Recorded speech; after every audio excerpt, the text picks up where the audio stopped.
Hola gente, ¿cómo están? Vamos a comenzar con esto que es esófago. Nosotros en Instagram habíamos anunciado que hoy íbamos a subir el video de esófago. Así que lo que nos interesa, vamos a ir viendo un poco de lo que es la anatomía del esófago. Nosotros estamos haciendo algunos cambios en Rowlat, ya que comenzamos a dar no solamente anatomía, sino fisiología, bioquímica y pronto vamos a comenzar a preparar clases y videos también de semiología. Así que bueno gente, gracias por acompañarnos, por confiar en nosotros. El 3 de agosto cumplimos 2 años de este 2020, así que agradecido a Dios y por cada uno de ustedes que puede mirar nuestros videos y también a Tomás Blanco Med o Medicina, un genio, mi amigo Tommy, que siempre nos está recomendando. Con Pamela estamos contentos y felices, así que nada, vamos a comenzar con esta parte o con esta videoclase. Bueno, con respecto al esófago, sería la segunda parte, por así decir, del tubo digestivo alto, porque comienza primero con la boca, la orofaringe, después de la faringe sigue con el esófago. Y es un conducto semimembranoso que se extiende entonces desde la hipofaringe, que correspondería a desde cervical 5 hasta el estómago, que justo nosotros vamos a ver que va a llegar hasta lumbar 2, donde vamos a observar que tiene tres regiones, ¿sí? Desde el cuello hasta el abdomen va a tener una región cervical, torácica y una región abdominal. Ahora, el esófago en sí va a medir 25 centímetros en total con 2 centímetros de diámetro. Ahora, lo que tiene interesante es que es solamente a nivel abdominal es donde está recubierto por peritoneo. El resto no está recubierto, por eso es semimembranoso, ¿sí? Ahora, del lado derecho, vamos a ver en el abdomen, lo que tiene interesante se va a relacionar con la entrada o la parte de la transcavidad de los epiplones, muy preguntado en la parte de abdomen, y el lóbulo izquierdo del hígado. Ahora, en su borde izquierdo lo que tiene interesante que se va a continuar con la tuberosidad mayor del estómago. Ya vamos a ver una imagen y se los voy a mostrar. Bueno, ahora, además de hablar siempre de las relaciones, lo más importante es hablar de las estrecheces que va a tener el esófago. Y son 4 en total o 3, dependiendo la bibliografía que lean, del Rubier, la Target, del Testú, del Grey's Anatomy, etcétera, etcétera. Y también dependiendo de lo que den en la mayoría de sus facultades. Nosotros vamos a considerar en esta clase 4 estrecheces, ¿sí? Donde vamos a ver una estrechez a nivel de la hipofaringe, que es por el músculo cricofaringio, ¿sí? Que es uno de los constrictores de la faringe en la parte inferior, ¿sí? Y el constrictor de la faringe. Ahora, lo que tiene interesante es que esto está bien en la parte superior, que es donde divide, por así decirlo, entre faringe y esófago. A nivel del esófago medio o torácico vamos a encontrar dos. A la altura de T4, que es donde se bifurca la tráquea, que es donde está la carina, justamente ahí va a tener una. Después va a tener otra por debajo, donde va a contactar justamente con, por así decirlo, la aurícula izquierda. Y puede generar a veces otra estrechez, ¿sí? O disminución del calibre del esófago. Después vamos a tener la última que está acá abajo, donde va a estar a nivel del diafragma, en el orificio o el hiato diafragmático. Bien, ahí es muy importante y va a estar a nivel de torácica 10 o torácica 11 dependiendo de dónde lo lean. Generalmente está a nivel de torácica 10. Bueno, y a veces Testú habla de una estrechez cardíaca, que es lo que le mencionaba acá, con respecto a la aurícula izquierda. Toca bien la cara posterior de la aurícula izquierda. En algunas patologías, por ejemplo, del agrandamiento de la aurícula izquierda, hace que disminuya el calibre del esófago, produciendo lo que es una alteración en el tránsito del bolo alimenticio, ¿sí? Que es lo que se conoce con el nombre de disfagia. Acá vemos un poco las relaciones, además de la tráquea, tenemos acá el callado de la aorta, tenemos la parte de el lomo gástrico izquierdo, el vago izquierdo, que se hace anterior, y el derecho se hace posterior. Ahí vamos a ver que van a formar el plexo esofágico o periesofágico, junto con la cadena simpática torácica. Bien, vamos a seguir un poquito. va a tener dos esfínteres principales, por donde ingresa el bolo alimenticio, que es el esfínter esofágico superior, que esto justamente va a estar después de los senos piriformes, después de la faringe obviamente, ¿sí? Que va a delimitar una zona de presión que no tiene tanta presión o no tiene esa diferencia tan grande como lo tiene a nivel del cardias, que es el esfínter esofágico inferior. Y esto justamente va a estar a nivel del músculo cricofaringio. Ahora, con respecto al esfínter anátomo funcional del cardias, porque no es solamente por el cambio de presión y de pH por el jugo gástrico, ¿sí? Que es ácido con respecto a lo que es la mucosa del esófago, que solamente puede tolerar lo que es el bolo alimenticio, que es alcalino. Tiene esta parte de las partes funcionales anatómicas. La parte anatómica nosotros vamos a tener dos cosas. La parte extrínseca, que va a estar dado lo primero por el hiato esofágico, ¿sí? Lo segundo por los ligamentos frenoesofágicos que salen de lo que es la parte del diafragma, del centro frénico, y se van a conectar con la pared externa del esófago, donde va a hacerlo a nivel supradiafragmático e infradiafragmático. Y esto va a estar envuelto por una lámina de tejido conectivo, que es lo que se denomina lámina de Leimer-Bertelli. Por dentro va a tener músculo que va a estar ayudando a lo que es la parte del esfínter anatomofuncional, que esto va a estar en la pared externa del esófago. En la porción supradiafragmática va a estar el músculo de Jugara y por debajo el músculo de Rouget, ¿sí? Bien, y lo último que ayuda de manera extrínseca es el ligamento que va a estar acá, ¿sí? Que después forma acá el ángulo de His, que es el ligamento frenogástrico. Esos son los tres elementos extrínsecos que van a estar entonces ayudando a formar este esfínter anátomo funcional o del cardias.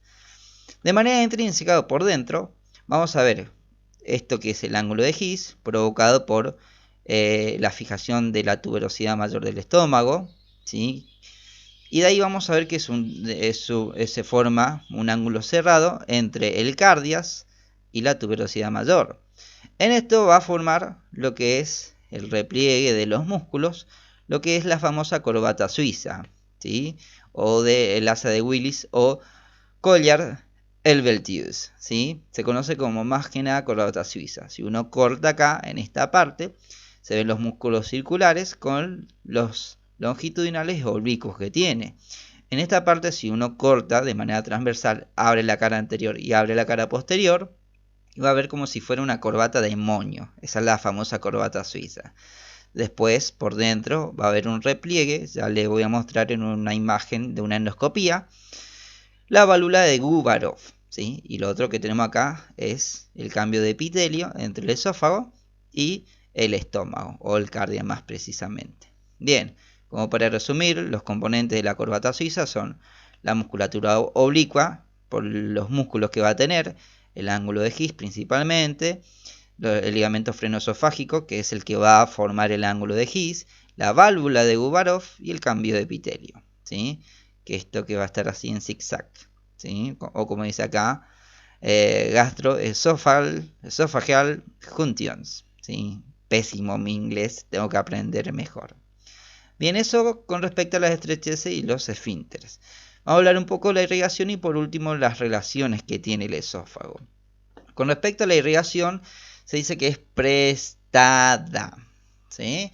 Nosotros vamos a dividir también en tres partes, como las tres relaciones que tiene a nivel cervical, torácico y abdominal. A nivel cervical es prestado por las arterias tiroideas inferiores. Después, a nivel torácico va a provenir de la arteria traqueobronquial, rama de la aorta, y por ramas directas de la aorta. Y ya a nivel inferior, por rama del tronco celíaco, que es de la coronaria estomáquica o la arteria gástrica izquierda. Con respecto a la parte venosa, el tercio superior, acá termina en las venas tiroideas inferiores también, que esta termina en el tronco venoso, ¿sí? Brachiocefálico derecho-izquierdo. Después a nivel torácico va a terminar en las ácigos, en las venas, como dice acá, donde estoy, a nivel torácico, además termina acá abajo, perdón, en las venas pericárdicas, en la ácigo hemiácigos, ¿sí? También, ¿qué otra cosa acá? Acá estoy abajo, la hemiácigo, nada más, o sea, pensé que decía otra cosa.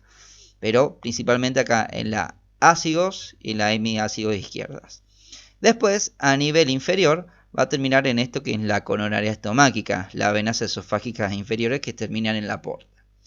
Si hay una patología que genera un aumento de la presión de la vena porta, o sea, una hipertensión portal por una cirrosis hepática, por ejemplo, va a hacer que la sangre o la sangre venosa, en vez de ir hacia el hígado, va a ir o va a refluir hacia las venas esofágicas medias y superiores que terminan en sí en la cava.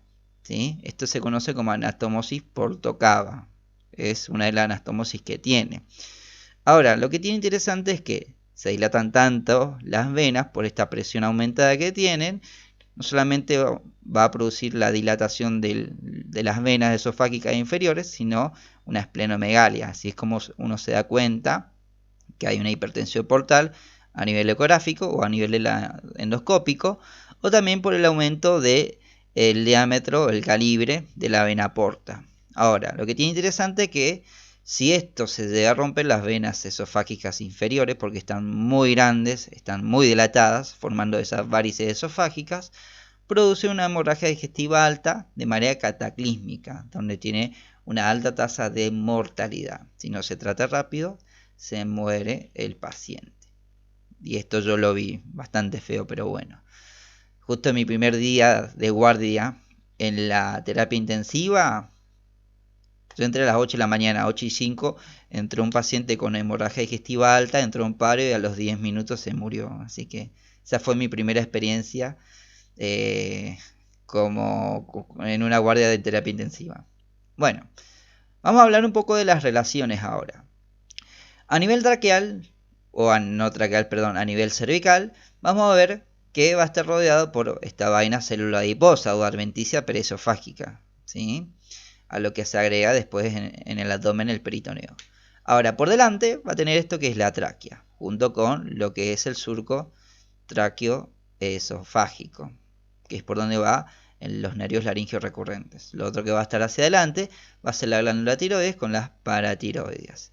Hacia los lados va a tener algo interesante que es el paquete vasculonervioso, ¿sí? Del cuello, formado en este lugar, a este nivel, por la carótida primitiva, la vena yugular interna y el nervio vago o neumogástrico. Por detrás vamos a encontrar el espacio retroesofágico, junto con la fascia prevertebral, la región prevertebral y las cadenas simpáticas cervicales. Después, una cosa más que acá mencioné, me pareció interesante. La rama que da la arteria subclavea es la tiroidea inferior, que también es, por así decirlo, relación lateral que tiene el esófago. Ya a nivel torácico vamos a encontrar que va a tener desde arriba hacia abajo, vamos a tener a la tráquea, la bifurcación de la tráquea, al corazón con los grandes vasos, principalmente se va a relacionar con la aurícula izquierda, ¿sí? Obviamente acá, recuerden, el nervio vago que va a estar pasando por adelante. Luego, por detrás, en el espacio retroesofágico, bien por detrás acá, donde tenemos acá el separador que está levantando el esófago, se ve bien perfectamente en este espacio retroesofágico la aorta torácica, donde va a dar los vasos intercostales posteriores. Lo otro que vamos a ver pegado a la arteria aorta es esto, que es el conducto torácico.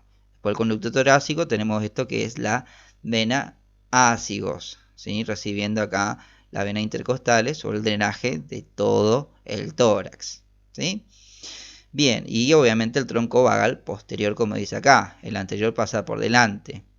Bien, después hacia la derecha vamos a tener obviamente a lo que es el pulmón, al pedículo pulmonar derecho, vamos a ver al callado de la vena ácigos, ¿sí? Después lo otro que vamos a ver, acá como dice acá, es la arteria bronquial derecha, ¿sí? En esta parte, bien acá. Después vamos a encontrar hacia la izquierda, ¿sí? Después ahí ya lo vamos a hablar, lo que es la aorta, junto con el nervio, esa pena que se ve en este corte a nivel de torácica 5, el corte del nervio laringeo recurrente, ¿sí? Bien, después hacia la izquierda, como dice acá, el callado de la carótida que va a tener después la carótida, el callado aórtico, junto con la arteria aorta, el pedículo pulmonar izquierdo. Vamos a tener lo que es la arteria carótida primitiva, la arteria subclavia izquierda, ¿sí? Obviamente el nervio vago izquierdo. Lo otro que vamos a ver, el pedículo pulmonar izquierdo, ¿sí? Y lo que hoy le mencionaba acá, pegado a la arteria aorta, ¿sí?